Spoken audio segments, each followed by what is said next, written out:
Hello friends, welcome to smart kitchen. எல்லாருக்கும் வணக்கம். எல்லோரும் எப்படி இருக்கீங்க? இன்றைக்கி வீடியோவில் ஒரு சூப்பர் டேஸ்டியான பொங்கல் ரெசிபி தான் பண்ண போகிறோம். இந்த பொங்கல் வந்து கோவிலெலாம் கொடுப்பாங்கள்ல, நல்லா குழைவாக கீ ஸ்மெல்லோட சூப்பராக இருக்கும்ல, அதே மாதிரி நம்ம செய்யலாம். இது செய்கிறது ரொம்ப ஈஸி தான், டக்குன்னு செஞ்சிடலாம். ஓகே ஃப்ரெண்ட்ஸ், இது எப்படி பண்ணலான்னு பார்க்கலாம். வாங்க வீடியோக்குள்ளே போகலாம். இப்போ ஒரு டம்ளர் பச்சரிசி எடுத்திருக்கேன். ஒரு டம்ளர் பச்சரிசிக்கு அரை டம்ளர் பாசிப்பருப்பு எடுத்துக்கலாம், கரெக்டாக இருக்கும். இப்போ ஃபஸ்ட்டு வந்து ஒரு குக்கர் வச்சுட்டு அதில் வந்து பச்சரிசியை மட்டும் போட்டு நல்லா வறுத்துக்கோங்க. நல்லா ஒயிட் கலர் நல்லா ஆகணும், அந்த அளவுக்கு வறுத்துக்கணும். அதுக்கப்புறமா பருப்பு போட்டு அதுக்கப்புறம் பருப்பு வந்து கோல்டன் ஃப்ரை ஆகிற வரைக்கும் வறுத்துக்கலாம். நான் வந்து ஃபஸ்ட்டு அரிசி வறுக்கிற வீடியோ வந்து மிஸ் ஆயிடுச்சு. இப்போது இது வந்து நல்லா வாஷ் பண்ணி எடுத்துகிட்டு வந்துடலாம். 2-3 தடவை நல்லா வாஷ் பண்ணி எடுத்துகிட்டு வந்துடுறேன்.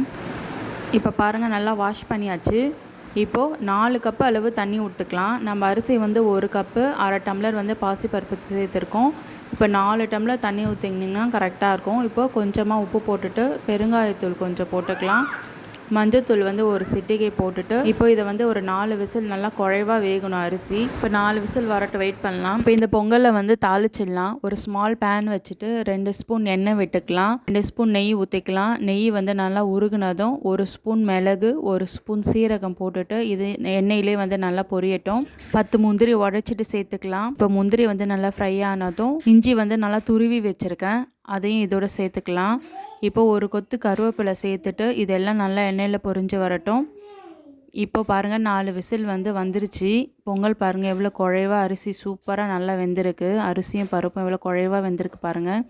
இந்த அளவுக்கு வேகணும், அப்போ தான் நல்லாயிருக்கும்.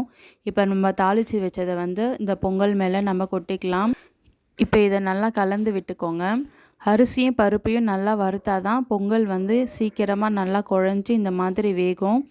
கோவிலில் கொடுக்குற மாதிரி நல்லா குழைவாக இந்த நெய் ஸ்மெல்லோடு சாப்பிட டேஸ்ட்டாக இருக்கும்.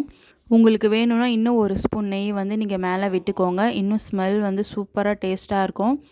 இது வந்து நீங்கள் தேங்காய் சட்னி சாம்பாரோடு வச்சு சாப்பிடும் போது அவ்வளோ சூப்பராக இருக்கும். இதே மாதிரி நீங்கள் உங்கள் வீட்டில் செஞ்சு பார்த்துட்டு எப்படி இருந்ததுன்னு கமெண்ட் பண்ணுங்கள். இந்த வீடியோ உங்களுக்கு பிடிச்சிருந்தால் மறக்காமல் லைக் பண்ணுங்கள். நம்ம சேனலுக்கு சப்ஸ்கிரைப் பண்ணுங்கள், ஷேர் பண்ணுங்கள், உங்கள் ஃப்ரெண்ட்ஸ் அண்ட் ஃபேமிலிக்கு ஷேர் பண்ணுங்கள். பாய் ஃப்ரெண்ட்ஸ், நாளைக்கு இன்னொரு ஹெல்த்தி சூப்பரான வீடியோவோட சந்திக்கலாம். பாய், தேங்க்ஸ் ஃபார் வாட்சிங்.